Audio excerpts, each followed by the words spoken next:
answers, then you know.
Each had multiple stab wounds.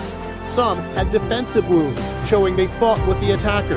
And there was no sexual assault. County Coroner Kathy Mabbutt is describing the murders as personal.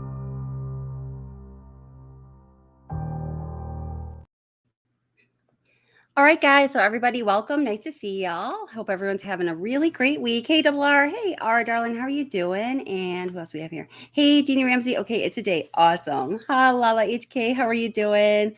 Let's see. Hey, K Braze. Welcome. Nice to see you. I think I sent you an email back. It's all good. Just a little misunderstanding. Happy.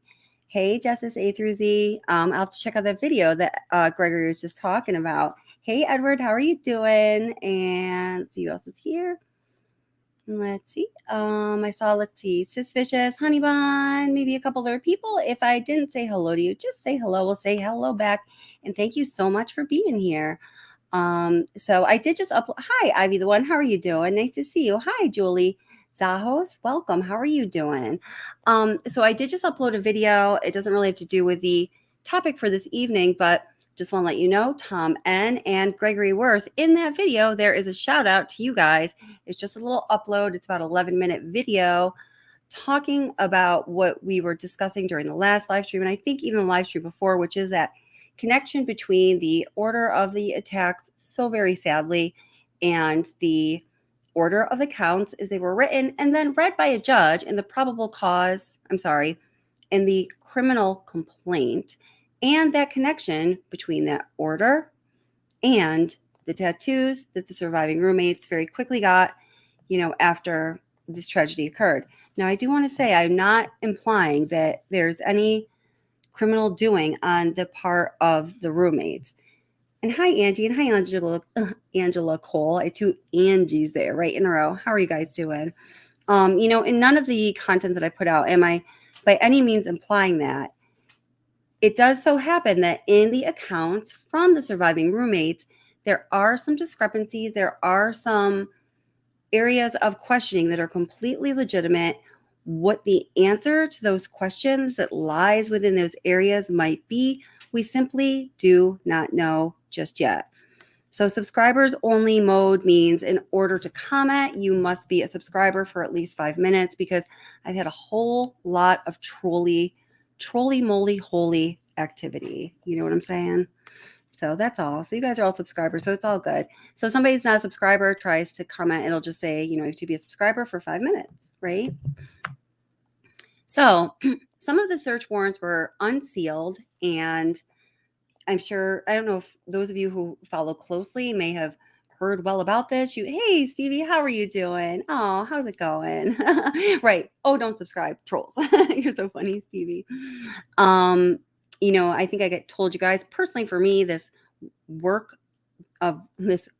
week of work, can you tell, has been kind of one of the most intense of my year, just because of when certification exams fall, academic exams fall, and the role that I have to play in that. So I haven't even read through the whole thing. I usually read that stuff the second it comes out. Thank you, Validation Boy. Says, what's the obsession? That intro was awesome. Don't let anyone say otherwise.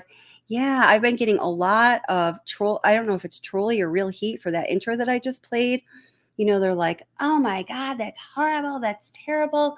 Well, and I think I told you before, so I'm not going to belabor the point, but this tragedy was horrible. Like and I try to be very careful and respectful as to what I say and we say on this channel. As some of you know, unfortunately, I have to cut people off sometimes, because I know it's, we just want to stay in good taste and respectful to the families and the survivors. But, sometimes you just have to capture the horrific nature of what happened, because it really is horrific. Hi, Chrissy G Plus. How are you doing? Oh, hey, I like that change to your name. That's pretty awesome. Hi, Tracy Wheeler. How are you doing? And thank you so much, Validation Boy. I really appreciate that validation from you. Did I say hello to Susan Dodge? How's it going, Susan?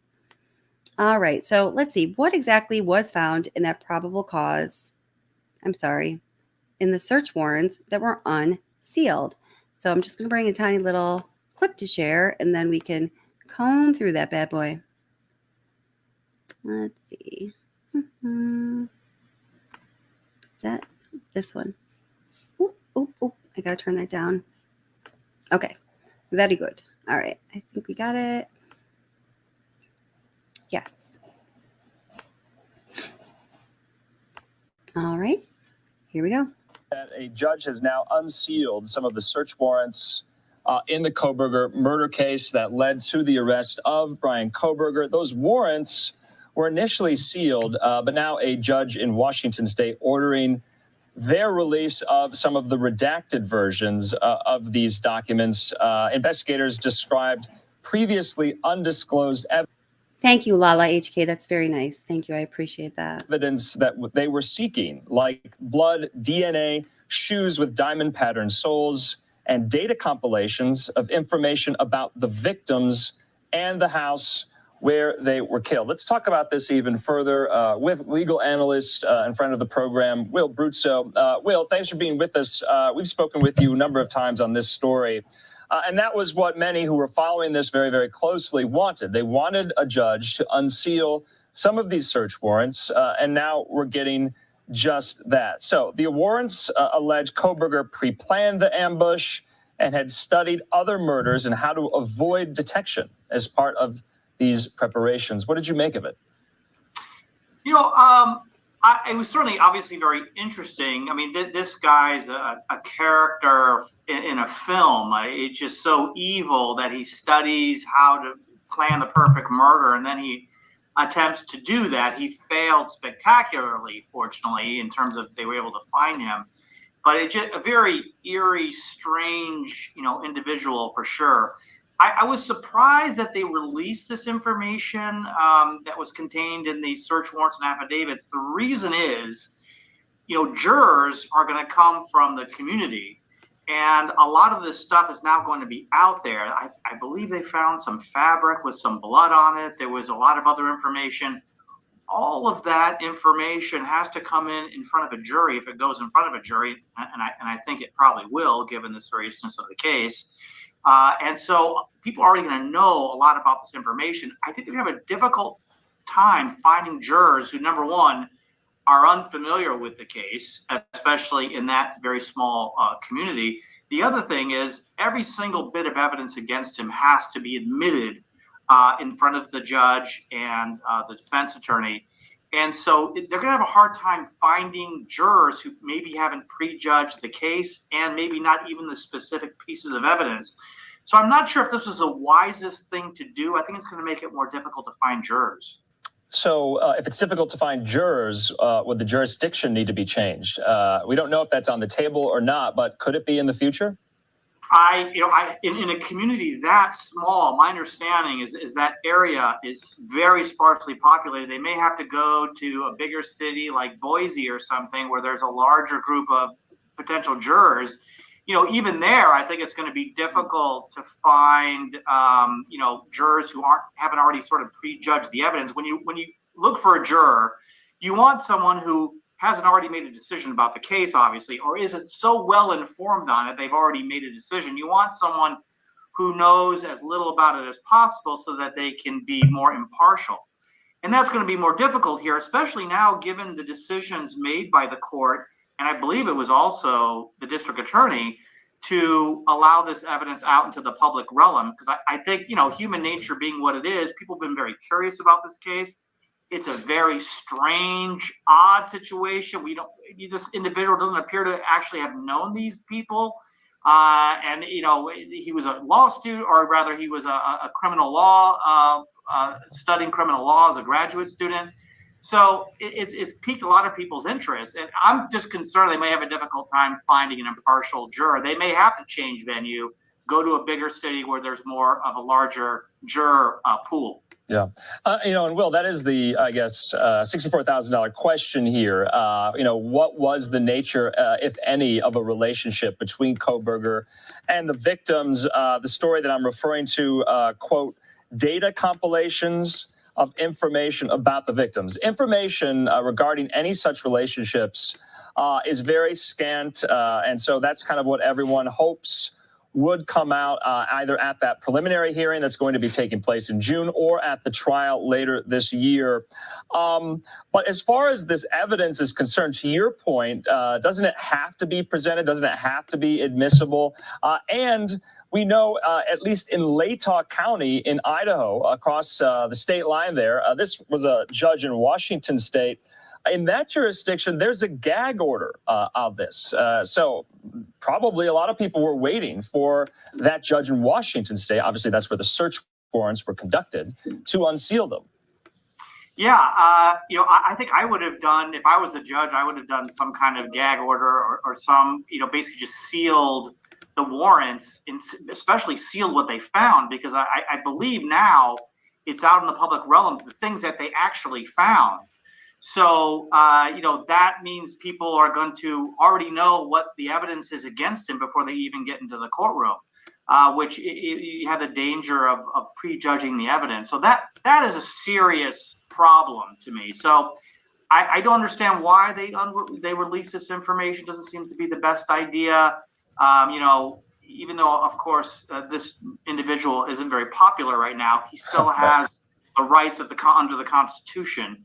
And having jurors prejudge it could violate his Fifth Amendment rights. Right. And of course, you don't want to unseal search warrants until a suspect is in custody. That could jeopardize the investigation. I just want to go over, according to this Fox News digital article, of what was said in the warrant and what was taken from Kohberger's apartment there on the campus of Washington State. Now, nothing was taken from his office. He's a PhD student there. He was, teaching as a GSI, some students in this criminology division. But what was taken from the apartment, a single black glove, a Walmart receipt, and Dickies tag, 2 receipts from a Marshall store, the dust container from a Bissell vacuum, 8 possible hair strands, a Fire TV stick, and a single possible animal hair strand, 4 other possible hairs, and a big computer tower. So investigators have a lot to pore over there. Final thoughts, Will? Yeah, so I just hope it doesn't affect their ability to pick an impartial jury. This obviously a very serious crime. You don't want to have any slip-ups by law enforcement. And obviously this thing has piqued the interest of the public, and the public have a right to know to an extent. But of course, you want to keep the process constitutional and impartial. Okay. All right, Will, as always, we appreciate your insight into these stories. And we. All right, so whoops, let's not do that with the. Oh, so there's the video right there. Whoops, that I just put out that gives a little shout out to our friends, Gregory Worth and Tom. And I don't think Tom Ann's here, but we know Gregory is because, hey, Gregory. All right. So let's find a picture we can pause on. Oh, there's a creepy picture we can pause on. All right. So, wow. Yeah. I mean, Jeanie, if you would like to come up, it sounds like everybody in the chat would like for you to come up. Are you interested in coming up? Hi, C-Star. How are you doing? Welcome. And I don't know anybody else who came in. Welcome to Watch the Obsession live stream and chat. So happy you're here. Hi, Positive Vibes. How's it going? Let's see. Thanks, honey. Remember, do the laundry thing, honey. Okay. So we have clean clothes. It's almost 10. Okay. Sorry, I'm instructing the child. Okay. Let's see if anyone else came in. I want to say hi to. I want to say hi to everybody. But all right, here's what I'm gonna do.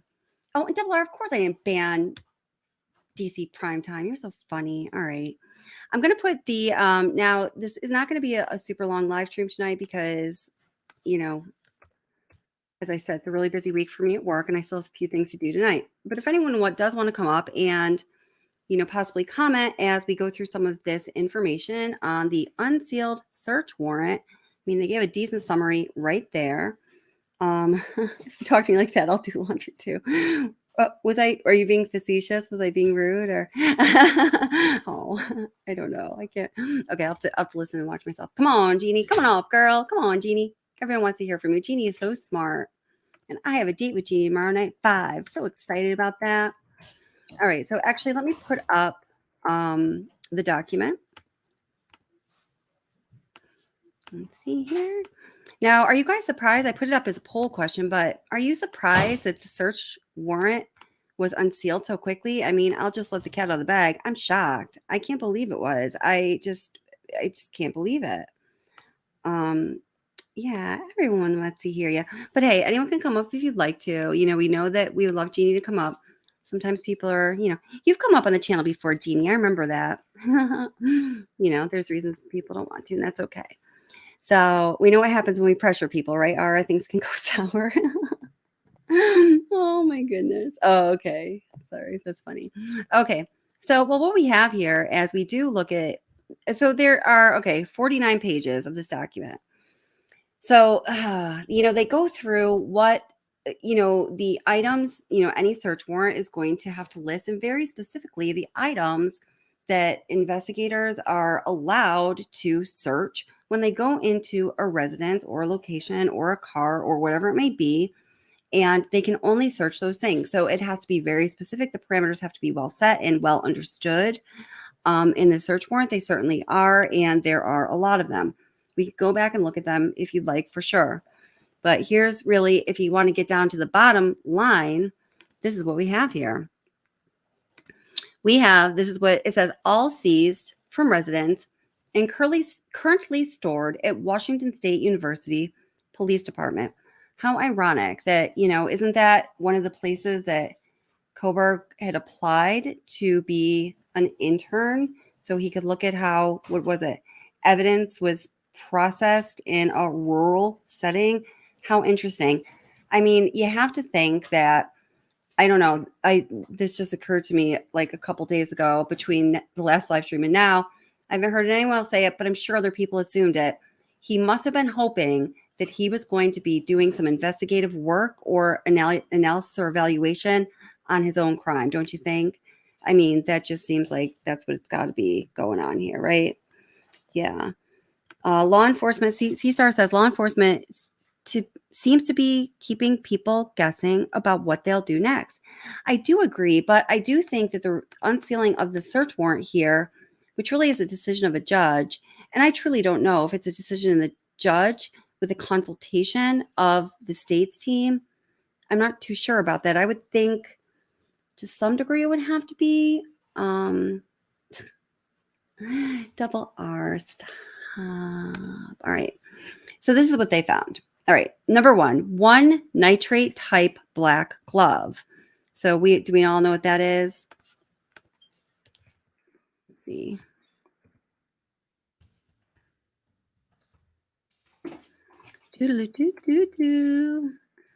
Nitrate black glove. You guys know what this is, but let's get a visual anyhow. We just found one, so we're gonna look at one. Oh boy. What? Oh, shop by category. Oh, and you can buy them on all kinds of sites, including this one here.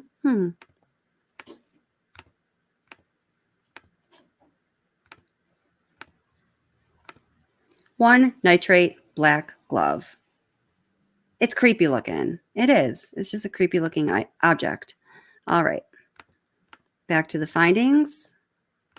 Rendered from the search warrant. Oh, Jeanie. Oh, she just tried to came up. It says, device not connected. Try again, Jeanie. Try again. I'm just going to keep checking for you because the whole world wants to hear from Jeanie Ramsey. My girl. All right. Number 2, one Walmart receipt with one Dickies tag. So they're thinking maybe that's what he wore. Did it specify that they were black Dickies or navy blue or something that would be in line with what drawer, one of the drawers by the bunny room. My son was looking for a black nitrate glove. I told him it's in the drawer. No, I'm just kidding. He was looking for a pencil. Or a dark color that would be in line with what surviving roommate Dylan had told police she saw. So it still says device not connected. Keep trying, girl. I don't know what's going on. This happens to people sometimes, though. Edward, are you here? Because we're going to blame it on StreamYard. Yeah. Oops, let me make it a little bigger for you. Oops. Okay, number 3, 2 Marshall's receipts. We don't know what were on those receipts, but we can speculate.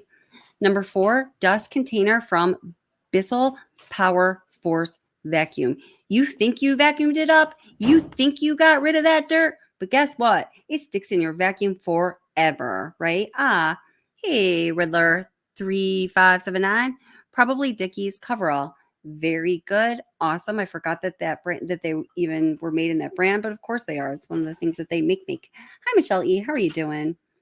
Oh yeah. So Michelle E. We have lots of Michelles that are come to this channel to chat. So this is Michelle E. Michelle E. and welcome says BK always wore gloves with his weird self. Yeah, people gave an account that what I had heard was particularly after committing this crime, whenever he went to stores or anything like that, even the grocery store, wherever it may be, he was wearing gloves, which, I guess maybe I get why he was wearing that if he didn't want to be dropping his DNA and prints and stuff. But at the same time, oh, cool. Awesome. Doesn't that make you look suspicious? Like, I don't know. That's like a weird thing to be wearing around the store. All right. Number 5, 8 possible hair strands. Number 6, 1 Fire TV stick with cord/plug. 7, 1 possible animal hair strand. Oh, as far as I know, this man does not have pets. Never heard anyone talk about pets and Kohberger in the same sentence unless they were talking about Kaylee and Jack's pet Murphy. So I think it's safe to assume that they were seeing if that was Murphy's hair strand. I bet Jack feels some certain way about that. Then 8 and 9 and 10 say 1 possible hair. Number 11 says 1 possible hair strand. Number 12, 1 computer tower. 1 collection of dark red spot collected without testing. So there's no presumptive testing, no anything. So, could be red wine, could be something else, right? B, 2 cuttings from uncased pillow of reddish brown stain, larger stain tested. So does that mean that it was tested and it came back with a presumptive and a tested result? Or does that mean that it was collected for testing and is currently being analyzed? I'm not sure. If anyone else knows, please let us know.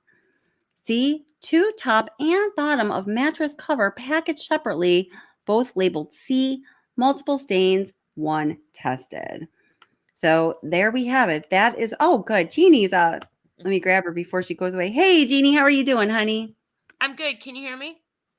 Yeah, absolutely. How are you doing? Isn't it great to be wanted? I don't know. I'm not sure. Am I okay? I'm not echoing or anything? No, you're perfect. You're perfect. Thank you so much for coming up. Okay. And hey, speculation station, and hey, moments is life. Oh, moment is life. I like that. My mom has a personality disorder, and she wears disposable gloves to the store and a mask too, even before COVID. Okay, so I guess some people do that, so it's not necessarily something so super crazy. But I guess if what people I guess would look for. What do you think about this, Jeannie? Is if people like that if somebody behaves a certain way before an event, and then their behavior changes considerably and noticeably after an event, I think that's what makes them then look suspect, right? It does. And generally, you look at a person's history to predict their behavior going forward. But if Yes. you can't do that. Baseline. You can't do Right. that here because he changed his behavior after. So Right. So it does say something that his behavior Yeah. changed after the fact, because he should have continued his behavior, just steady like his history was. But he did not do that. It changed. Right. It's amazing for somebody who, had studied criminal justice and criminology at the level that he had. I mean, he was going for his doctoral degree. That's a lot of study. He was a assistant professor or whatever he was. That he made so many novice mistakes that He just should like have the known true better. crime sleuth would know. Right. Yeah. I mean, Yeah. look at us. I mean, we have not, I personally have not studied criminology. I do not have a degree in it. I mean, I do work in true crime.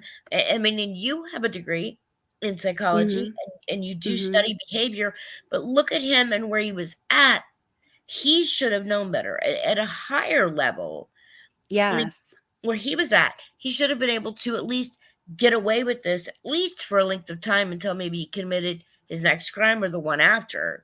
Because I don't think he was going to stop.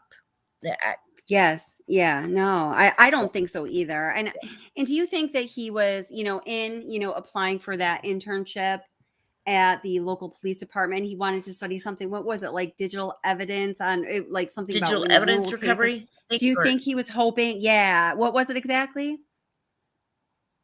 I think it was digital evidence recovery. I'm not sure. I think it was. Do you think he was hoping to investigate his own case? Maybe. Yeah. I mean, think about that. You get on the inside, and don't forget that a lot of these guys want to be included in the investigation. They want to be around the crime. They want to know what is known about it.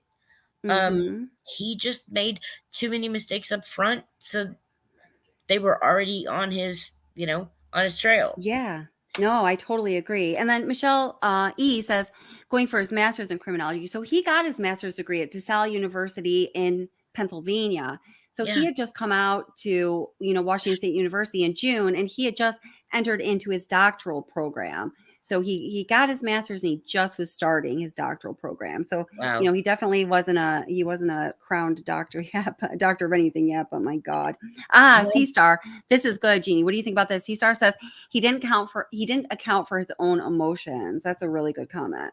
That's true. I think that he felt like overwhelmed with the power of the murder. Yes. A lot of these criminals, when they talk about it later, the first kill is so overwhelming.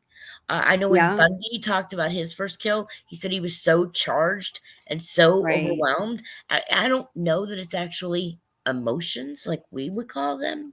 But I think, the adrenaline and the power that they feel.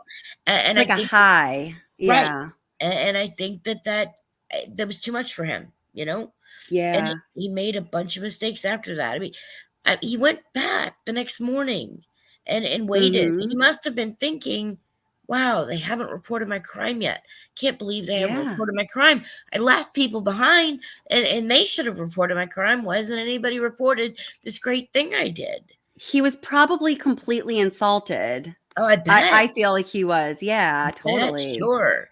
Gosh. Now I like that you just mentioned, that aspect, that like emotional, or that power, whatever's going through their social emotional self after committing the crime. Because this came up in like a certain way on the last live stream, and I think I was like tired and I wasn't explaining myself thoroughly, but I think you would understand what I was talking about, where I was saying that, to me, there was a certain psychological composition of the person that committed this crime. And it's not the kind of crime that just anybody can commit. It takes a certain kind of determination and a certain kind of psychology. And I was explaining to me what I believed is like the differentiating quality there that, not everybody can handle is, obviously I have never done this, but everything that I've studied having to do with criminology or psychology or just, in behavior is the intensity of, coming up against another human being in the way he did, not with a gun, but like with a knife,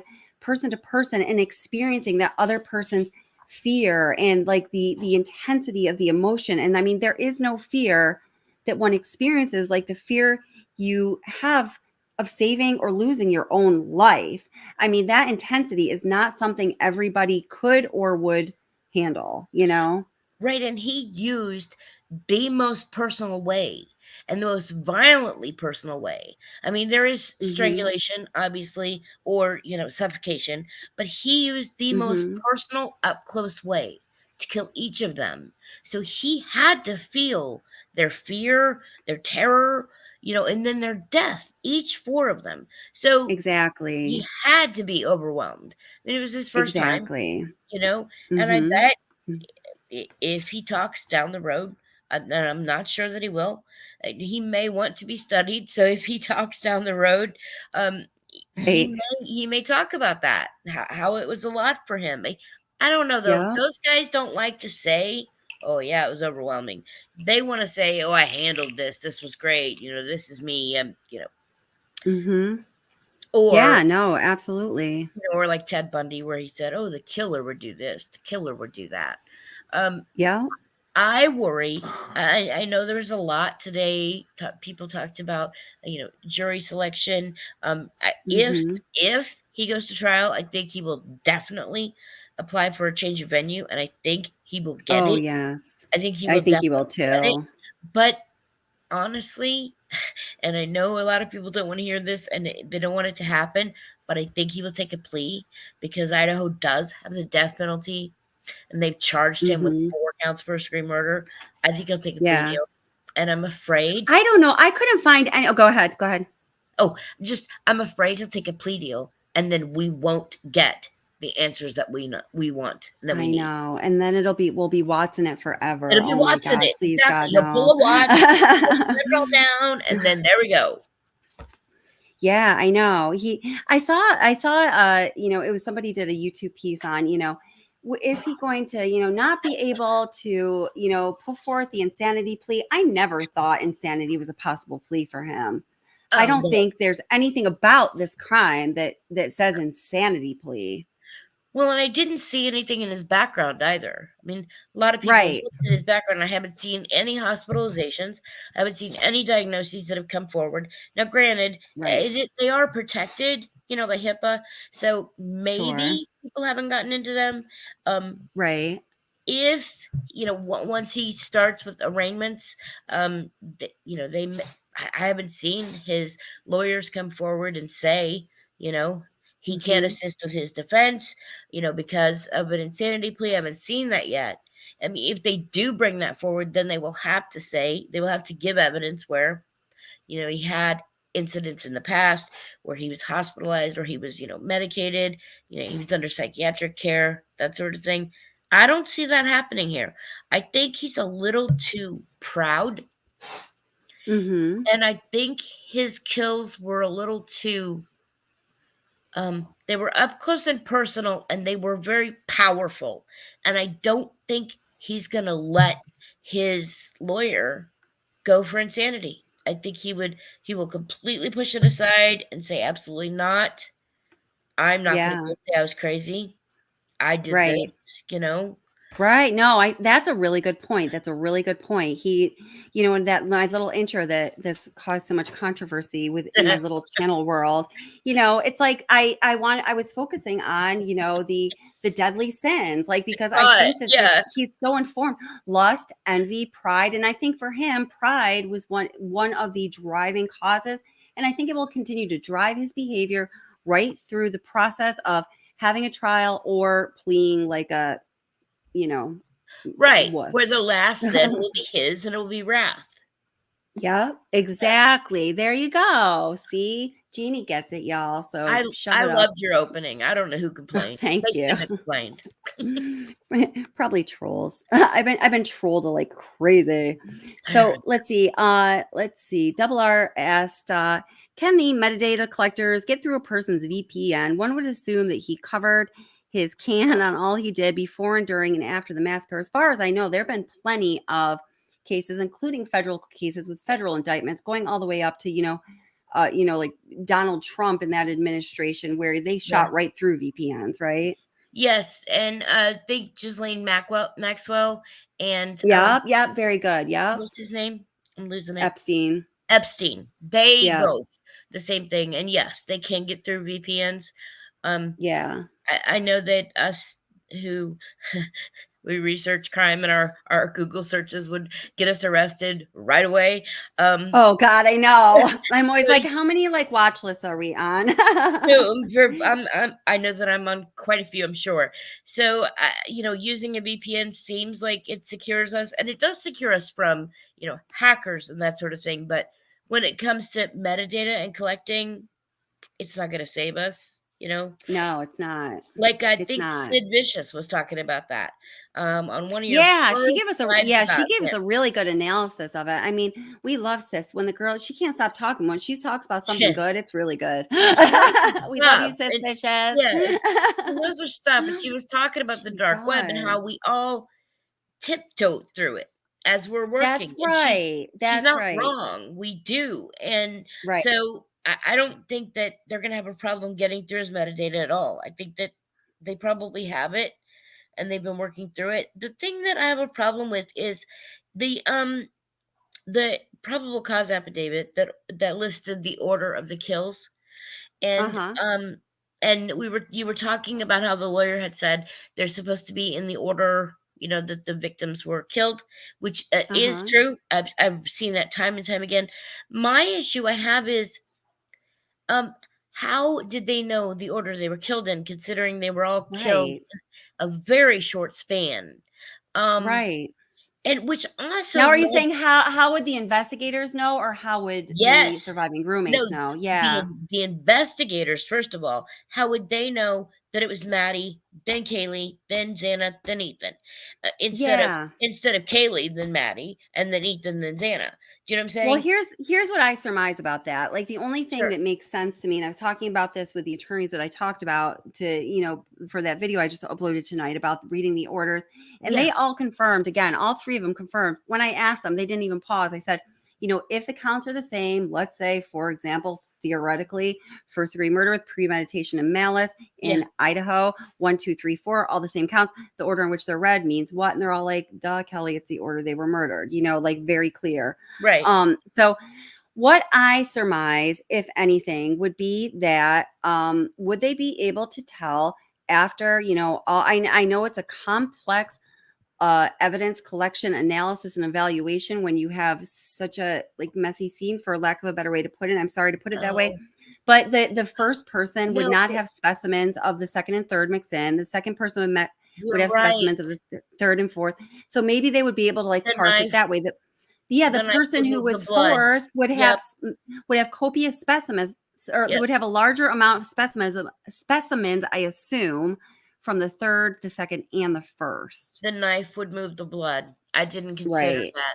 The other thing that I thought about, I know that a lot of people were hard on the surviving roommates, and I listened to your the video that you did.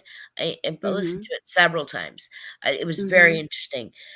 The thing that I had, my first thought was, she didn't know they were dead. Even if she saw Bryan walking towards her and he had a ski mask on and maybe he scared her, right? Well, people in ski masks these days aren't really that scary because we're used to masks and it's cold out. And so he had a mask on and maybe he scared her, right? And so she went back in her room and she closed the door. But she didn't know they were dead. She didn't know they were dead. As far as we know, she didn't go and see Xana, see Ethan, see Kaylee, see Maddie. She didn't know they were dead. Right. She said she heard some crying or whimpering, and someone said, "It's okay, I'm gonna help you," which it was a man's voice. She may have assumed it was Ethan's. Right. And it's a sorority house, and I'm not trying to say anything about about them as people or as girls, but having boys over, random boys that exit Right. at random times is not unheard of. No, absolutely. That's right. That's right. So seeing a guy come downstairs and walk out may not have clicked in her head that he was this killer. Why would she think that? That's right. Why would she Right. That's why- right. why I would mean, she it certainly is not the first thing you would jump to. And I was listening to Chris Cuomo talk, interviewing some of the people, and he said a couple times, he was like, guys, he just feels so emphatic about it. What you just said, he's like, really, I feel that before COVID, seeing someone, not in a normal situation like a hospital or, snowboarding when it's like minus 20 degrees out, wind chill, or like wearing a mask would be very strange. But after COVID, we've become really accustomed to seeing people with face coverings on, much more so than, before. And then somebody here says, Angie says it was a COVID style mask. Do we know it was a COVID style mask? I keep wondering that, if it was a COVID style mask or a ski mask, or are we just kind of speculating? I don't know. I thought that it was the black, like a pull over it, like kind of like a ski mask where only your eyes are visible. That's what I thought, but that is just a thought. I don't have that in my evidence here. No, I don't. Yeah. So I'm sorry. Welcome, Danny. Is it Dan? I'm not sure. I'll say that. Danilo. Nice. Thanks for being here. Welcome. So seeing someone in a mask now with COVID and really cold temperatures, like no big deal. Yeah. Right. Something you said. Oh, go ahead. No, you just don't think that people in masks are scary anymore. It used to be if you walked into a convenience store and someone was there, with their hoodie up and a mask over their face, that was a problem. That was a robbery. That was a problem. But now, it's normal. It's COVID. It's protections. And so I'm not sure that would automatically speak to her and say, "Oh, he killed all my roommates." Yeah, that's right. And you know what? Some people, Debbie Witt and Validation Boy and a few other people in chat, Angie, okay, are making a good point. And I didn't even pick up on this, honestly. So thank you guys. This is why I get so much value from the chat here. You guys are so smart.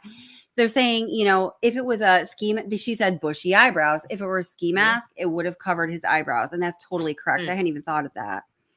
So then it could have just been a COVID style mask and hat, maybe. I don't. Yeah, no, that's totally true. And welcome, Debbie Witt, and welcome, Flojo. How are you doing? Okay, got it. Danny, very good. Thank you so much. Now, going back to what you were saying about, and I don't ever want to, and hi, Midge Elkins, how are you doing, sweetheart? Welcome. So going back to, oh, wait, hold it. Let's see. Carmelita Dorsey, and welcome. Dickies has a ski mask where you can see bushy eyebrows. Oh, is that true? I'll have to look that up. Okay, that's really interesting. All right, so we'll have to figure out more about this. But what you were saying about, Dylan not necessarily being alarmed. I mean, obviously to the point of where she knew that something so terrible had gone on. I really certainly do not think she knew that, there had been this, talk going on around the town that just the evening before at the house, there was a party of like 150 people.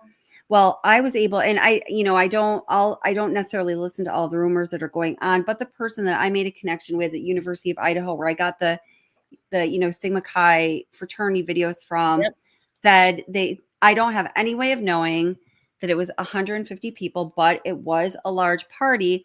And something else that they mentioned, which I was going to make a video about and not talk about it until then, was apparently Xana had, and this is a little off topic from tonight, but since I've got you up here, apparently Xana had a habit of, the way it was described was she was just a very friendly person. She was like very happy at the time, as everyone has, commented and said, and has heard and talked about in their streams and whatever. It seems like she and Ethan had like a very good relationship. She was just kind of happy-go-lucky and would invite people over to the house. Sometimes it would be even on times when there wasn't a party going on and like everyone was studying or something, and they'd answer the door and they'd be like, "Oh, Xana invited me," and she was like, "Sorry, I thought we were gonna have a party," So I guess how it was described to me was on that evening.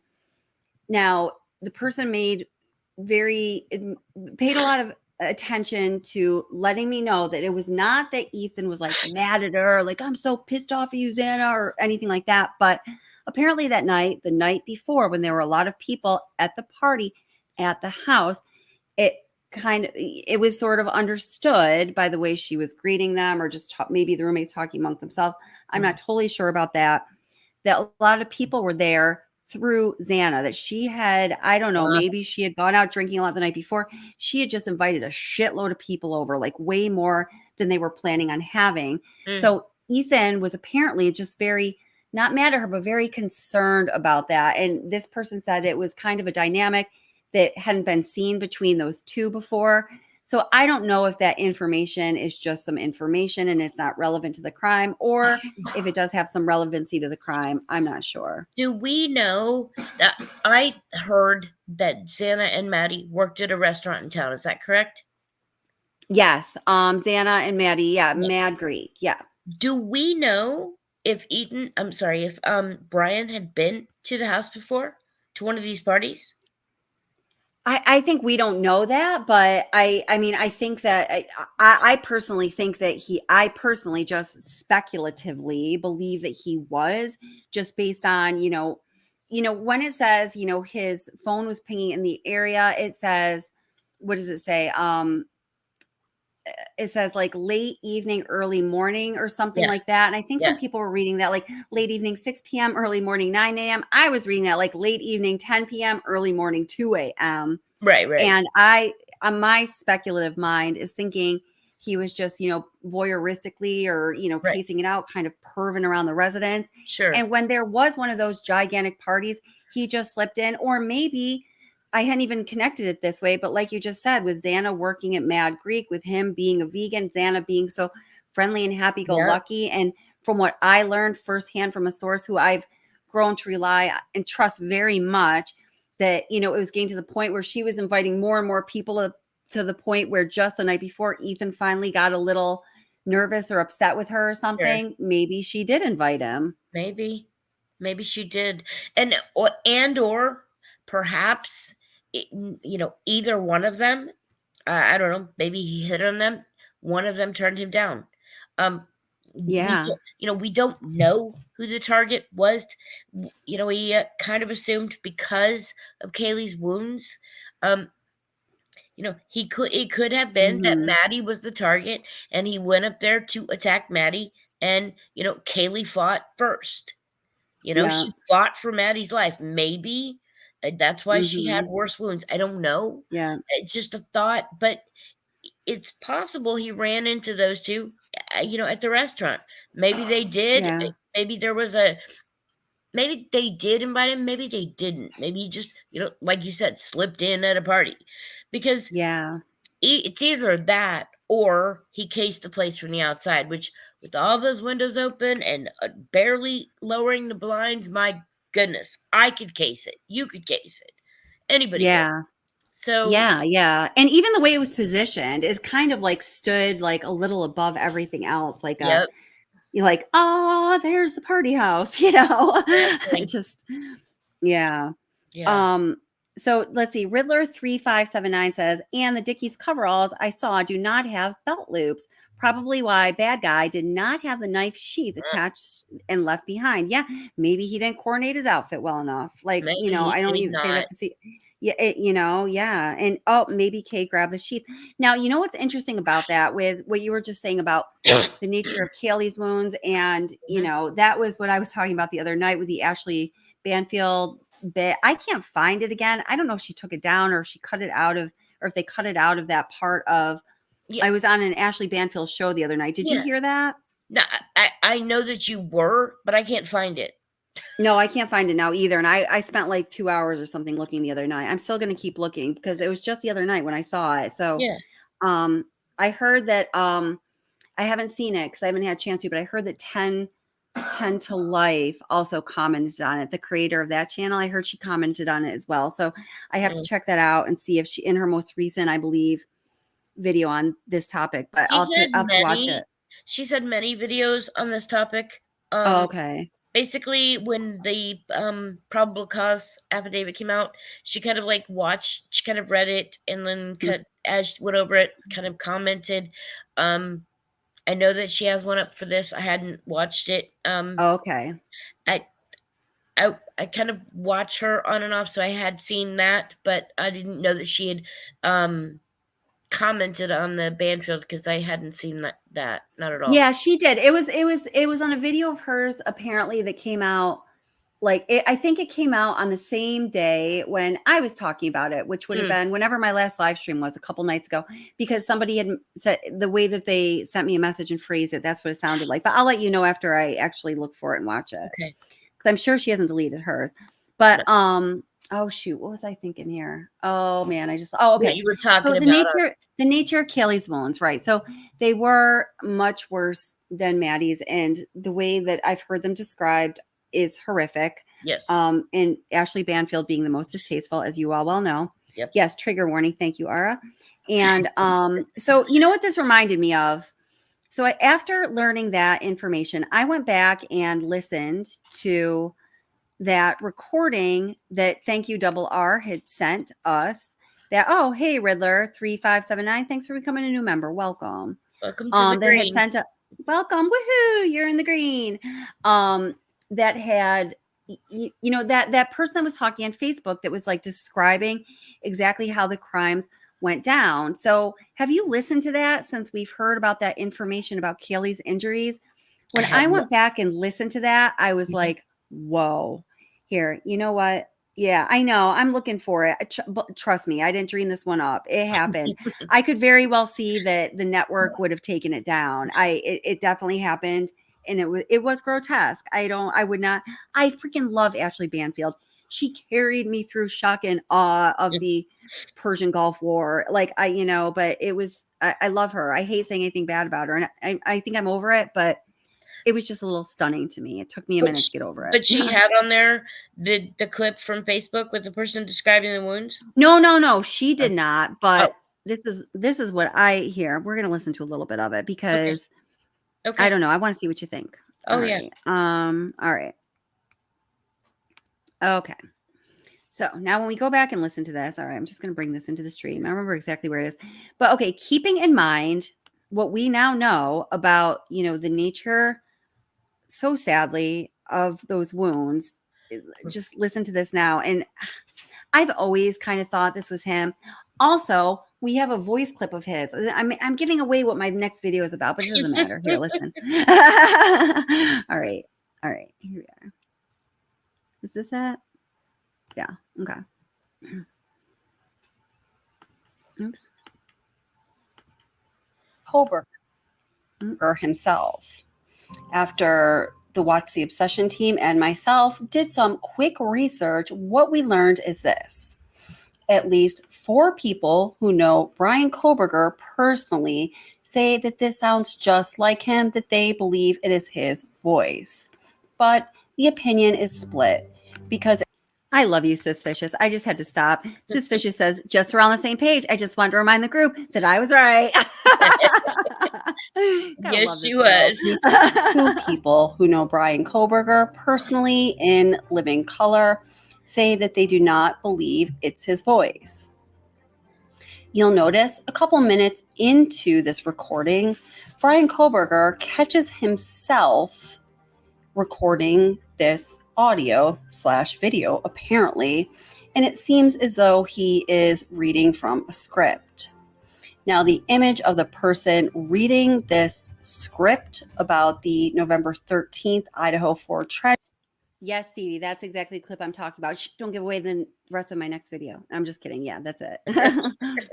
Tragedy is obscured, and we're going to need to take a look at whether or not that obscured image is in fact Bryan Kohberger or if it is someone else. Take a listen, watch carefully, and please leave a comment letting us know what you think. Now, everyone just listen to how right this quadruple homicide in Idaho. I don't want to be any more specific than that because I don't want to put anybody in a challenging or contentious situation regarding their continued employment. Take a Um, listen. and I will say what I'm about to tell you is secondhand, but it is from a very reliable source. Again, this can only be considered a rumor, as I don't have knowledge. I never planned on posting any of this information out of respect for the victims' families. However, now that one of the victims' fathers has released some of the gruesome details himself, I'd like to share some of the investigative theory. As you know, the two women were found in the same bed, but with similar wounds. That's what's being reported. That's not exactly 100% true, at least Okay, just even that statement, that's not exactly 100% true. That just seems like so a Bryan Kohberger-ism with his pride and his rat, all pride of and that. the ego's right That's out there. right. It's so right out there. And so just listen now to the details, keeping in mind what we now know about the injuries. Now, we've got to remember at the time when this was recorded, which I feel like it was December 17th. I'm not 100% sure about that. I'm going to have to go back and check. But nobody was talking. Well, no, the only thing, Mr. Gonsalves had just come out and made that one statement that was on Fox News, just saying that well, here, let's listen to it. We'll go back to that. I'm going to get off track. In regard to the fact that they hadn't fallen to sleep in the same bed. One of the victim's wounds were deep gouges that were delivered with extremely aggressive force, so much so that the victim's liver and lungs were destroyed. Here's the theory that's happening. They definitely think it was a man because of the force of the wounds. The marked person must have been. That's another Bryan Kohberger pride thing. They definitely think it was a man because of the force of the wounds, right? Like a woman can do that. Yeah. Right. And also I feel like if it was somebody who wasn't the killer talking about the force of the wounds and how horrific it was, they would speak about it in a more disgusted tone and or using different language. Exactly. I've analyzed this a million times since we've found out about these things. This whole thing is prideful. Exactly. Hence my new intro. All you trolls out there, get over it. Get over it. Strong, very strong. Very strong. Man came into the room after doing what they did on the second floor. He says, and then he emphasized it by saying very strong. Wait, I'm just going back. Listen to this. So that the victim's liver and lungs were destroyed. Here's the theory that's happening. Wait, I go back a little more. They hadn't fallen to sleep in the same bed. The women were found in the same bed, but with similar wounds. That's what's being reported. That's not exactly 100% true, at least in regard to the fact that they hadn't fallen to sleep in the same bed. One of the victim's wounds were deep gouges that were delivered with extremely aggressive force, so much so that the victim's liver and lungs were destroyed. Here's the theory that's happening. They definitely think it was a man because of the force of the wounds. The marked person must have been very strong. They think the man came into the room after doing what they did on the second floor. They went upstairs. The person cleanly and quietly unalived the first victim. The second victim awoke. Yes, Hannibal Lecter with that excited slurping. Exactly. That's what I hear too. Weird. And tried to run. The man, they believe that the man possibly grabbed her, and she screamed loudly. The man then harmed her, and the reason the wounds were of such force, he was delivering it quickly and forcibly to quiet her, which I apologize for how I know it's disturbing, but anyway. Okay, so all right, let me go back a minute here. All right, everyone listen carefully. I was just reading comments too, but listen carefully. This is the important part, I think. Oh, yes. Yeah. Keep them there. Write them down. The man then harmed her. Wait. And the first victim, the second victim. Sorry, I had to go back. Listen. Because of the force of the wounds, the marked person must have been very strong. They think the man came into the room after doing what they did on the second floor. They went upstairs. The person cleanly and quietly unalived the first victim. The second victim awoke and tried to run. They believe that the man possibly grabbed her, and she screamed loudly. Mm-hmm. The man then harmed her, and the reason the wounds were of such force, he was delivering it quickly and forcibly to quiet her, which I apologize for how I know it's disturbing, but anyway, how do we know that she screamed? Because 3 individuals reported hearing a scream between 3. Now listen, he's going to give the incorrect times here, but listen how he stumbles and pauses unlike any other time while he's talking when he gives a time. I believe that the one thing he changed about this attestment is the timing of the screams and some other things. So it wasn't like, goddamn, for sure, it was him. 45 and 4 o'clock. That's why the police have such a specific time frame as to when the murders occurred. Because I don't know if you noticed, but the authorities weren't called the next day until late in the morning. Yet they had a very specific time frame when the murder happened. They think the scream is why.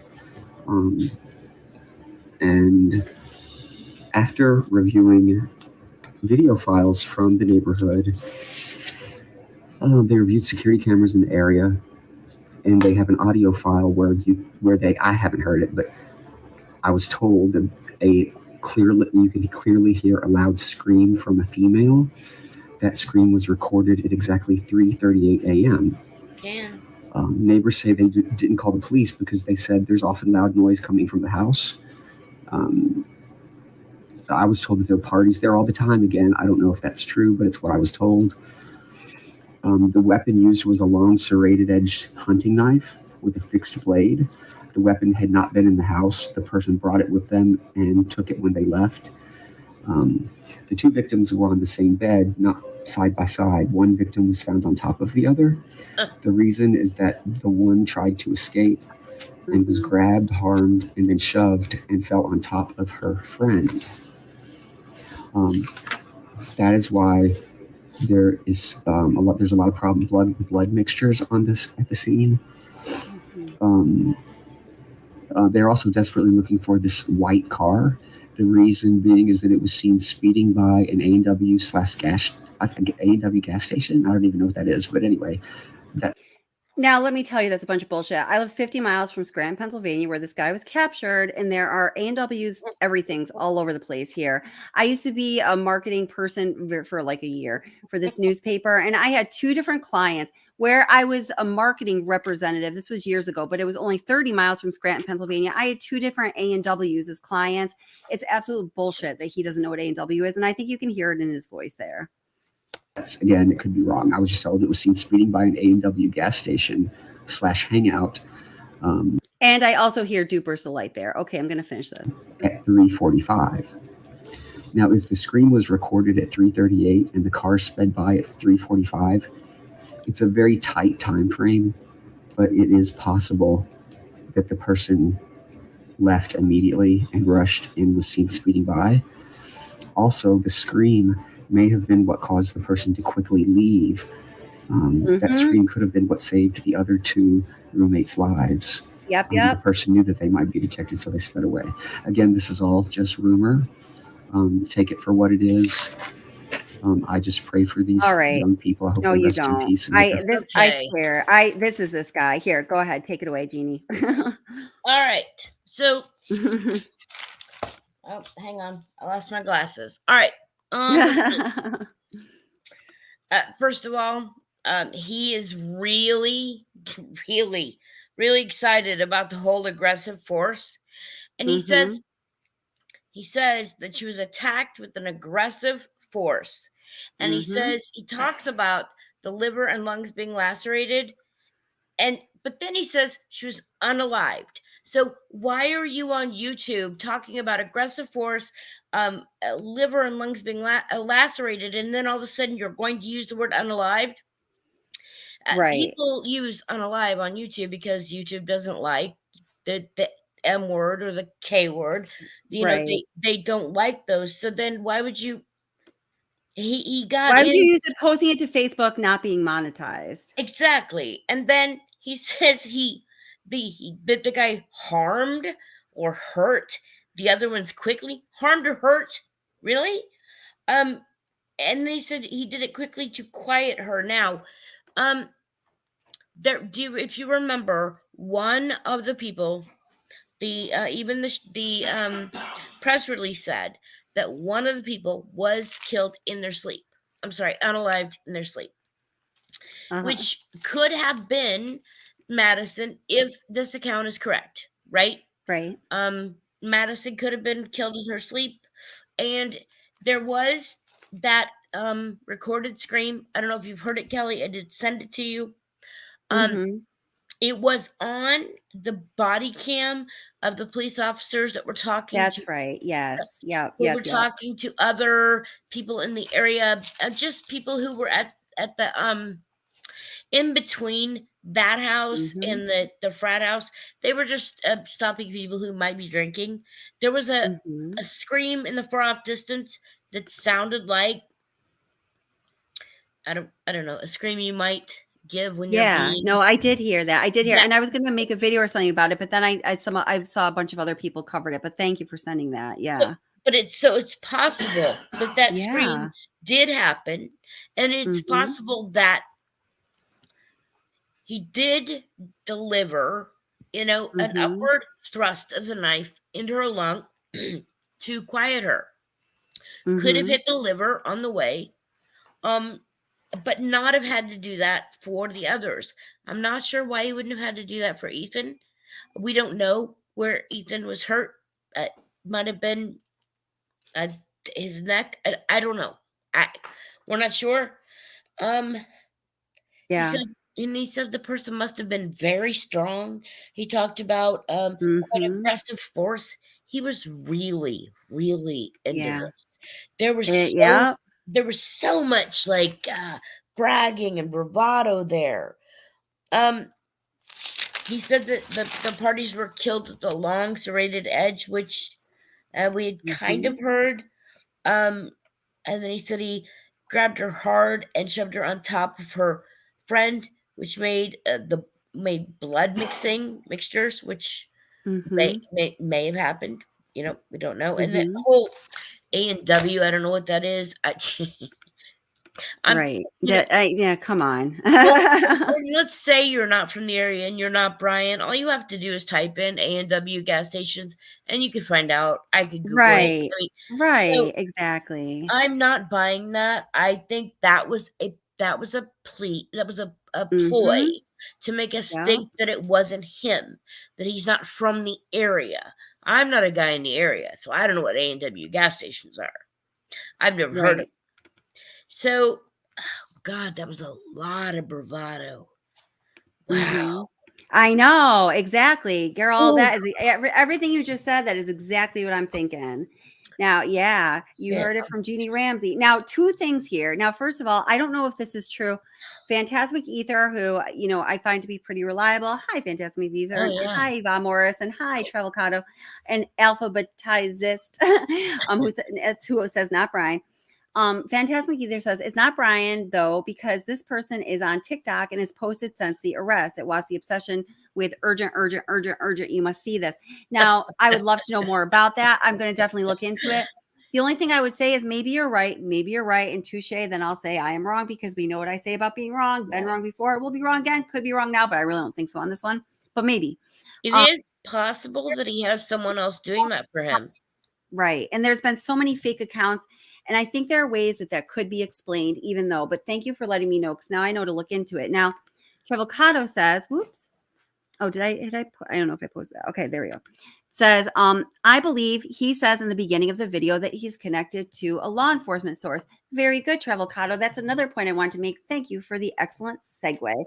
Knowing that Bryan Kohberger was law enforcement, considered himself to be an aficionado, and applied for an internship in that area and was looking to become part of law enforcement. I picked up on that too. Him saying that he's connected to law enforcement. That is what he envisions himself to be, although he is not. And then he says it right there for us. To me, that's another affirming point to say that it is Kohberger. What do you think, Jeanie? Could you imagine if he had actually gotten on the police force? I just, ooh. Yeah. Oh God. I wonder and I'm concerned about this person continuing to post. I'm wondering if someone took over his account. He didn't have a girlfriend. There were troubling accounts with him. With the dates he had. But yeah, it did say in the beginning that he was connected to a law enforcement source, and he does. I believe he considers himself a law enforcement. I do too, because who is really connected to a law enforcement source that would know these details? Law enforcement sources were not giving up these details. We know that. No, except for that. But we know that's bullshit. Except for the coroner, and she didn't really. That coroner needs to go away. Go away, Kathy Manbutt. She needs to be removed from office. I'm sorry, yes. but I have never seen a coroner. I've never seen on any case, any open case, where a coroner or medical examiner released any kind of. I was shocked. My mouth was literally hanging open. Me too. I'm not glad you had that reaction, but it's nice to hear that you had the same reaction, because I was making a big deal about it and people were like, huh? What are you so upset about? I'm like, never mind. They're not supposed to do that. No. All of that should be protected. Yes, I know. It should have, and it wasn't, and there should be consequences. Oh yeah. My Lord. Now here, also, Sis Vicious says, now this is really good too. Of course, Sis Vicious, our Jeanie, yes, says, also he states one tried to run and he grabbed her. Yes. Even law enforcement would have an extremely hard time with forensics to determine that specific turn of events. Thank you. What evidence would indicate that? Very good. So if he is claiming he's close to a law enforcement source, therefore that's how he got this information. Law enforcement did not know that. Not on December 17th or whatever the date was. No way. They wouldn't know it on any. They wouldn't know it on any of them, because they're not going to know that he grabbed her. All they're going to know is the end result. They're going to, they may know that he stabbed her in one place and she maybe stumbled over and ended up on top of Maddie, if that's what happened, or was thrown on top of Maddie, whatever the circumstances were, if that's how it ended. But they're not going to know that she tried to run and he grabbed her. You're right. That's something that law enforcement is not going to know that. They're not. Never. Nope. And then Lala, very good point, sis. Thank you. I mean, I'm just convinced. Lala HK says he spoke about a sheath before it had been released to the public. Did he talk about a sheath in here? I didn't even catch that part. I didn't hear. Here, wait, let me search it. I can search it. Hold it. Let me search the trailer here for sheath, because that's important. All right, let's see.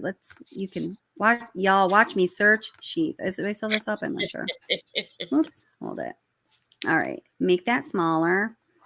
So this is how. Wait, am I on here? Okay, so this is how you search things. If anyone wants to know here, so you go transcript. All right. Now I'm going to press Control F because it works on all computers, and I'm going to type in sheath. Whoops, not voice, but sheath. This is Kelly's computer class. Thank you for signing up. Yeah. Yes. Thank you for being here. Or is that how you spell it? Sheath, or is it two E's? I don't know. EA. Oh, yeah. Well, let's see where he said knife. Maybe it just didn't. A honey knife, fixed blade weapon, and I've been in the house before. People took it with a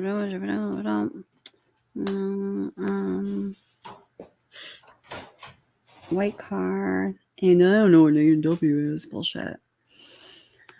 Yeah. Well, I didn't see that there, but let me know where he talked about his sheath. I feel like Isles of you. You're so funny. Brian didn't want to get demonetized, so he used Unalive. I'm sure that was what was going on. You're hilarious. So many funny people. I love it. Hi, Ham Radio. How are you doing? Hi, American Princess. What's up? And Jamie Wilson, how are you doing? Can I play the hairdresser recording now? Gosh darn it. You guys are ruining my next upload, but yes, I've got it ready for you. Okay, here we go. Darn it. I'm suckers for you guys. I'm like, all right, whenever you want. All right, here we go. This is from Plunder. Thank you, Plunder. I will give Plunder. Plunder's just the bomb. Credit. Man, everyone's gonna be talking about this if I play. Okay, it's fine. All right. Plunder. We love Plunder. All right, here we go. Gosh darn it. I'm working on this video right now. You guys all better watch that video, press like, and you better be subscribed. Oh, well, you are if you're in chat. And hit that bell for future notifications because this is going to be my big reveal tomorrow. Okay. All right. Oh, gosh darn it. It's such a sucker. Okay, here we go. All right. Going against my better judgment. All right. To hear about Kaylee and Maddie, according to Steve Gonzalez, fighting to the last minute. You'll hear from their mom, Christy, as well. You'll hear from a lot of friends, and we get to hear Bryan Kohberger's voice in one of these from a hairdresser.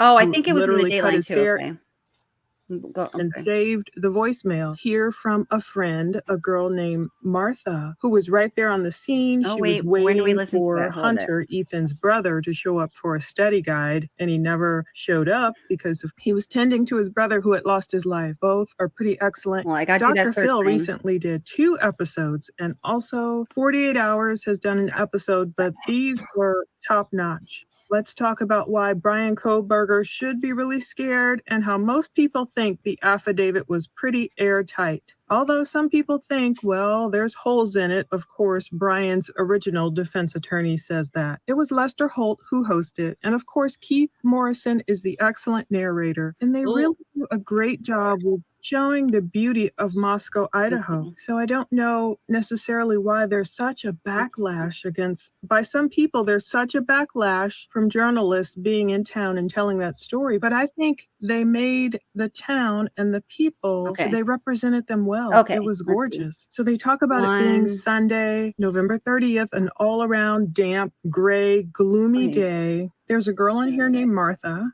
and she's talking about fraternities and sororities just being a second family. It was about 10:45 or... All right, hold it. 1:34. All right, hold it. I think I got it here. I think I got it. All right, let's see. All right. They have. We just have the bare bones, good stuff they needed for the probable cause affidavit. But Phoebe did say, she's a friend of Xana's, she said, I always thought someone would be caught. She just didn't know how long it would take. But Ben said it was a huge weight lifted off of him. But once seeing Bryan's face, he knew he would have that face in his head the rest of his life. But he thinks he just has to be more focused on the fact that someone is caught. And a neighbor said to find out it was our neighbor is horrific. Those who knew Bryan Kohberger are stunned at his arrest. This is when we see the hairdresser who literally cut Bryan's hair, Rose Perez, the barber of Bryan Kohberger, and we finally get to hear his voice. And his voice sounds awfully similar to the guy who called in another YouTube show, so we can go back and compare. Hi, my name is Brian. Would you be able to give me a haircut tomorrow by any chance? It says skin fade. Oh my God. I'm sorry. I'm sorry. Okay. I put this through my video editor, and I also put the voice of that Facebook voice through my video editor, and the pitch and everything of the voice is exactly the same. Listen to this again. Okay. Listen. Damn it. Giving away my video. Okay. Interacted with this person and touched his hair. She made him look and feel good about himself. Casey saw his mugshot and just about felt probable cause affidavit, but Phoebe did say she... Well, I'm having a hard time getting right. Bryan's face, he knew he would have that face in his head the rest of his life, but he thinks he just has to be more focused on the fact that someone is caught. And a neighbor said to find out it was our neighbor is horrific. Those who knew Bryan Kohberger are stunned at his arrest. This is when we see the hairdresser who literally cut Bryan's hair, Rose Perez, the barber of Bryan Kohberger, and we... Hold it. I'm going to set up a side-by-side here. Just 1 second. I got to pause it so then I can grab a clip from the Facebook thing. Okay, just give me a second here. That's how we got to do it. All right, hold it. All right. All right, hold it. Hold on. Okay. Who's that? All right, that would be a fine. Hold it. Let's see. Hold it. Wait a minute. Wait. Stop. This is going crazy. Okay.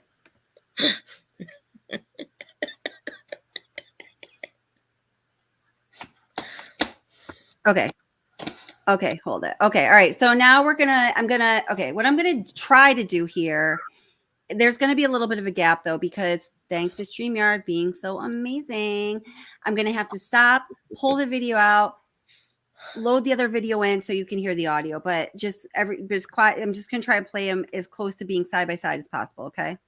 Finally get to hear his voice, and his voice sounds awfully similar to the guy who called in another YouTube show, so we can go back and compare. Hi, my name is Bryan. Would you be able to give me a haircut tomorrow by any chance? It says, okay, all right, hold it. That's him.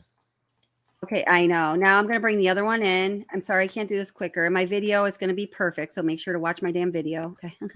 Share screen. Share. Specific time frame as to when the murders occurred, because I don't know if you noticed, but the authorities weren't called the next day until late in the morning, yet they had a very specific time frame when the murder happened. They think the scream is why. Okay, I'm going to go back to his the haircut thing. Hold it. Share screen. Move as quick as I can. Plunder. All right, here we go. Okay. his hair. She made him look and feel good about himself. Casey saw his mugshot and just about Oh shit, hold it. on the fact that someone is caught. And a neighbor said to find out it was our neighbor is horrific. Those who knew Bryan Kohberger are stunned at his arrest. This is when we see the hairdresser who literally cut Bryan's hair, Rose Perez, the barber of Bryan Kohberger, and we finally get to hear his voice. And his voice sounds awfully similar to the guy who called in another YouTube show, so we can go back and compare. Hi, my name is Bryan. Would you be able to give me a haircut tomorrow by any chance? It says haircut. All right, one more. I'm going to go back real quick.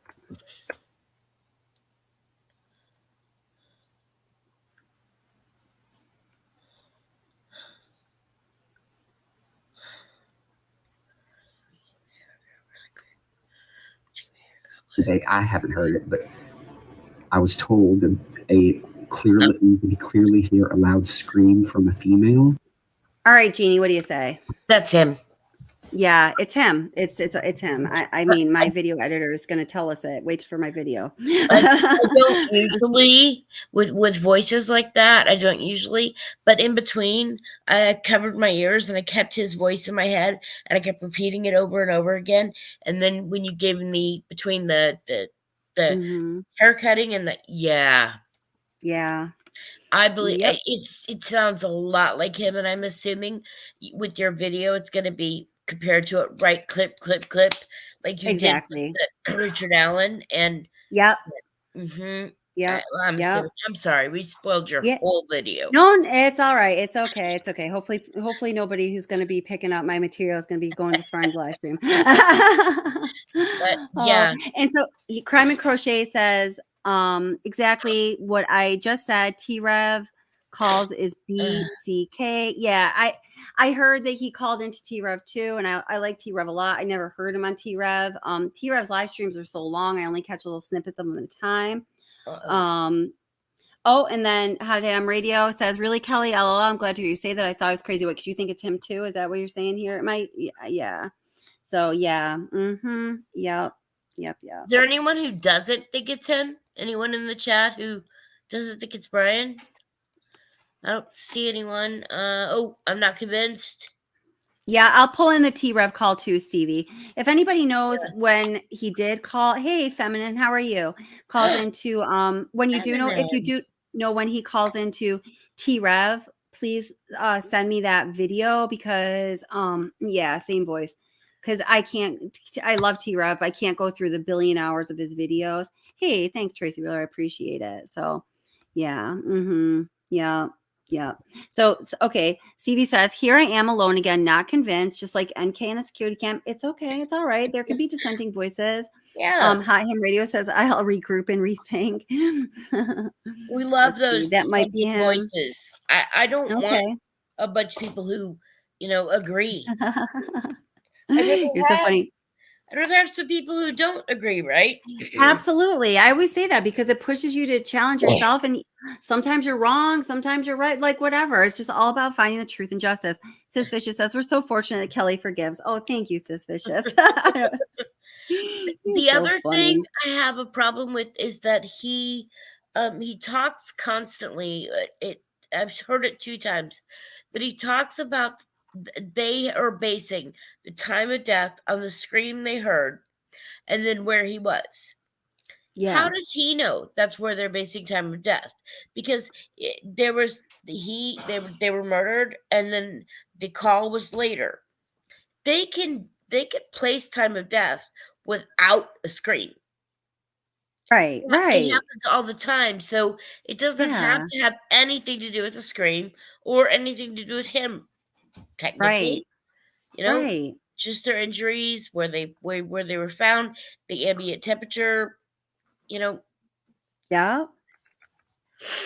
Digested food, all these things. I mean, there's so many things that they use to. Are you talking about time of death? Yeah. Yeah.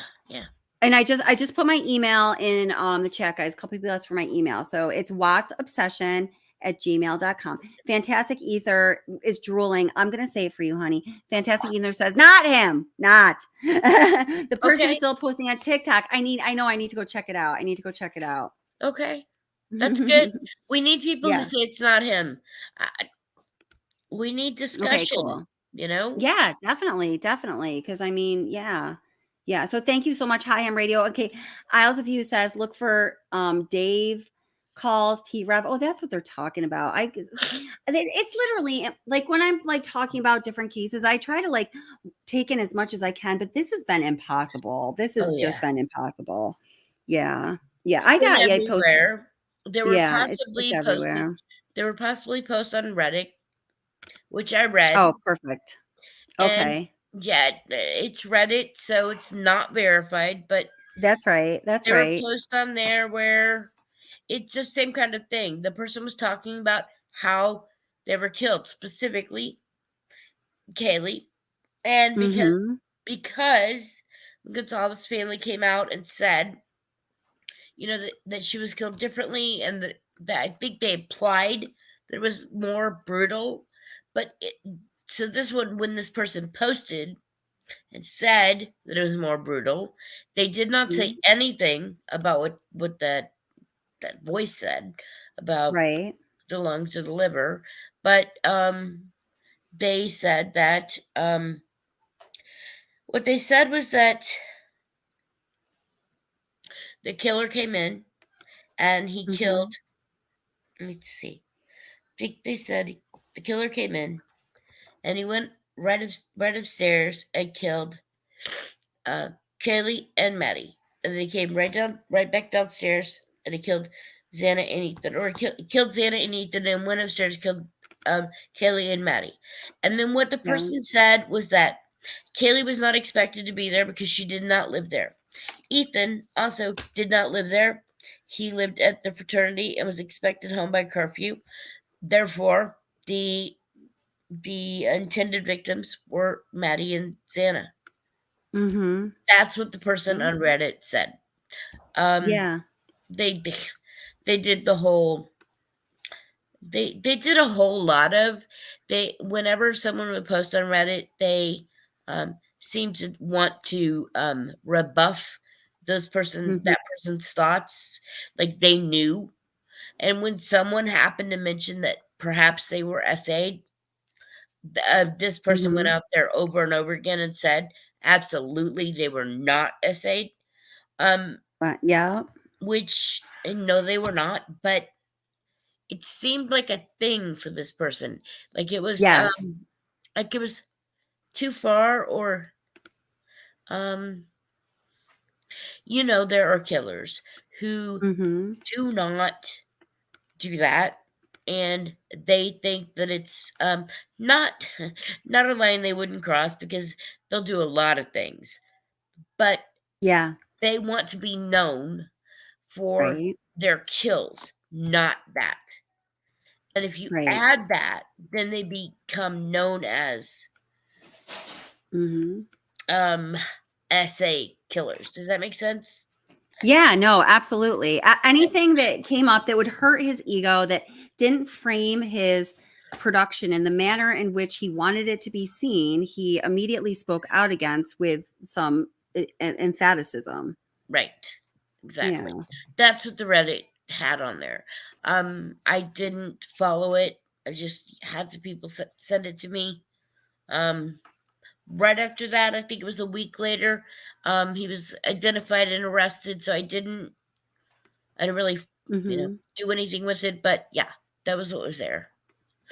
Okay. Okay. All right. So now some people here in chat are saying, yes, new videos, but I don't feel like it was him, easy to hack. Now, Angie says, and welcome, by the way, Jamie Wilson, the visual show forum when he was a teen was confirmed by Cuomo to be his. Well, Cuomo is my secret boyfriend, so I would believe him. Let's see. I love Chris Cuomo. Normally, no, Corner did not say time of death. Validation Boy says, what's the obsession? The account is posted after BK was apprehended. I'm going to have to look into all of this because I found, I know what you're saying. I want to be able to ensure the validity of everything. Not that I don't trust you guys, but thank you, Hot Ham Radio. I appreciate that. Thank you. It is possible DC that Primetime, welcome. Go ahead. It's possible that audio was uploaded before. Right. And right. It is possible. And then may have been, like I said, may have been a friend who just wanted, they use he used his account to upload it, and maybe had nothing to do with it. But I mean, we could be wrong. It could not be. It could be not his voice. It sounds like it, but right. That's right. That's right. We could be wrong. It does sound like it. It does sound well. Welcome, Aussie Girl Jen. Yeah. So I'm going to have to look into all of these things. Now, I don't want to get off because I have the famous Jeanie Ramsey up here. But guys, it's 11 and I still have to go take a shower and do a couple things for my bunnies. And I've got a really busy day of work tomorrow. So I'm sorry to have to end this now. And thank you so much for coming up, Jeanie. Is there anything else that you want to say? Like that you've been dying to say? Hi, Sean. How are you doing? Okay, whatever. Bye. Before we go, I wish that we could keep talking because I'm so happy to have you up here. But next time, maybe you'll come up too. I will. And no, awesome. Other than the fact that I don't think the release of the search warrants, I don't think it would hurt the case in any way. And I say that because most cases that I've worked with, the search warrants are out there early. Because they do contain evidence, but they don't contain secured evidence, if that makes sense. They don't contain evidence that the prosecution needs to keep hidden from the public. Right. So I don't think that it will hurt the case that they're out there. But no, that was it. And thank you for having me. Yeah. No, you didn't scare me. It's just odd crap. I scared. No. Oh, are you talking about Kelly me? No. I'm so glad you said that. And whatever you're just saying. Oh, I don't know. I'm glad you said that because and welcome. Who did I just send a message to? I want to make sure I just read the name right. Was it Case Ann? Thank you for saying so. Everything. I always want this channel to be a source of facts and double check substantiated evidence to the degree that we can from where we stand. Yep. Rather than just, the hasty, trendy things that are going on. I love hearing about all of those things. And oh, awesome. Thank you, all of you. And I respect everyone's opinion. But as far as what I'm going to put back out on the channel, that's just what I always do. So it's nothing personal. And I appreciate that, Phantasmic Ether. You're amazing. I like, that's great. Yeah. So if it makes you happy and if it helps us get to the truth and ultimately justice. Yes. So yes. So you were just saying you don't think that it's going to hurt the case. Like we said, it is going to definitely, I think it would have been a change of venue anyway, honestly. Right. And exactly. If it scares him, I don't know if it could. Do you think coming out with the results of the search warrant, so to speak, as we went over a little bit, but here it is again. Do you think it could push him towards a plea? That's kind of what I worry I about. think yes, and I think no matter what, they have Yeah. enough on him that death penalty is going to push him, because they would not have gone, and I will say the word stormed, because they did storm his house. They Yeah, would they not have did, gone man. and done that with SWAT teams and broken in all the doors. They wouldn't have done all that if they did not have him dead to rights. They wouldn't have. And Right. they would have brought Absolutely. him in for an interview, tried to get a little bit of information, then a little bit more. I mean, they would have worked it slow, but no, they had him. And at this point, his lawyer has to know that they have him. So Yeah. Yes. I think that he will take a plea, because he's not going to want to die. However, on the flip side of that, I think he's an ego-based killer, and I think that his ego may get in the way of that. He may want a public trial where he can get all of that. That's true. That's true. Where he can do his finale of his we believe. I think I could say we believe considered his performance, right? Yes, he may want that. So that's a possibility, but I'm not seeing it. I see this all the time, where these killers, even ego narcissistic killers, where they take a plea because they don't want to face the death penalty. But that's right. Yeah. He may think that he's smarter than the average bear, and so he can go to trial and beat it. And then even if he gets a death penalty, there's still the appeal, and then he can get it overturned in appeal. He may think that. I'm like 80-20. Yeah. And it's like I feel like there are some things just from a psychological profile perspective about him that are so certain, and there are other things at the same time that are so volatile, Oh yeah. So, yeah. So Aussie Girl Jen says, I want to be his lawyer. It must be tough. I know that people are defense attorneys, and like my friend who is a defense attorney who is represent people in some pretty well-known cases. We've talked about this many times, and he used to be this very idealistic person. He so strongly believes that no matter what you have done, everybody deserves to have, legally to be defended as well as they can be. But man, I haven't asked him about that. I'm going to ask him this question. To me, this seems like a tough one. I think you're right, Aussie Girl Jen. Yeah, I think so. I think that if he's not represented to the best of the best we have, we will have a problem, because then there will be holes in the case that he can slip through in appeals. I think he'll get convicted. No matter what lawyer he has, I think he'll get convicted. But he needs to have a really good lawyer that fights for him. That way, the conviction is solid. Exactly. Because if you don't put up a good defense in our justice system, and this is how it has to be, then a conviction can be overturned. It must be this way. It's the only way that it works, Yeah. So, all right, guys. All right. I'm going to go because I've got work tomorrow and I don't want to be exhausted. But thank you so much, Jeanie Ramsey. It was such a pleasure having you up. I hope you'll come up again. You're welcome. And we have a date tomorrow night at 5. We do. And thank you. Yes, we do. I will be there for sure. Everyone, thank you so much for being here. Thank you, new members. Thank you, subscribers. Thank you, old members. Always thank you, moderators. Everybody who always contributes to the conversation. Whatever you had to say, I appreciate all of your opinions. So don't anyone feel like it's anything otherwise. So, all right. Thanks, guys. Everyone, peace. Stay safe. Until the next time. I might be doing a live stream tomorrow night. I'm going to have to see how I feel. But I hope that you guys all have an absolutely wonderful night. Bye, Jeanie. Thank you so much. You're welcome. Take care. And bye.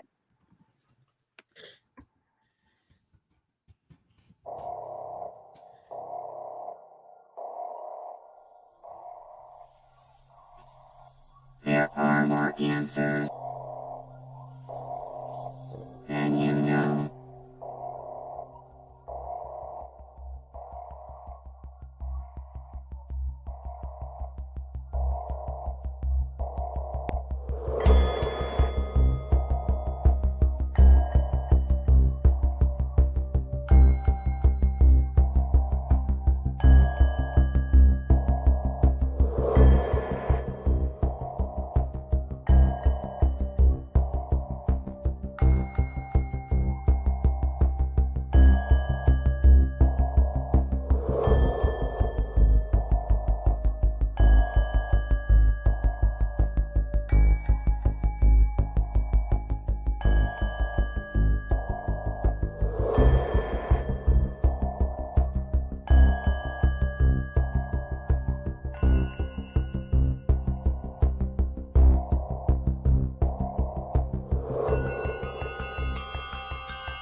Each had multiple stab wounds. Some had defensive wounds, showing they fought with the attacker.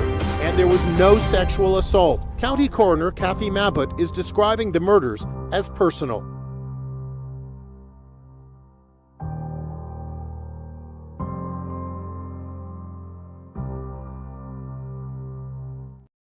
Oh, I'm gonna run, guys, but hi Mia M. I'm sorry I didn't see you. So glad you're here. Always love it when you're here. I just wanted to say hi to Mia M. So everyone be safe.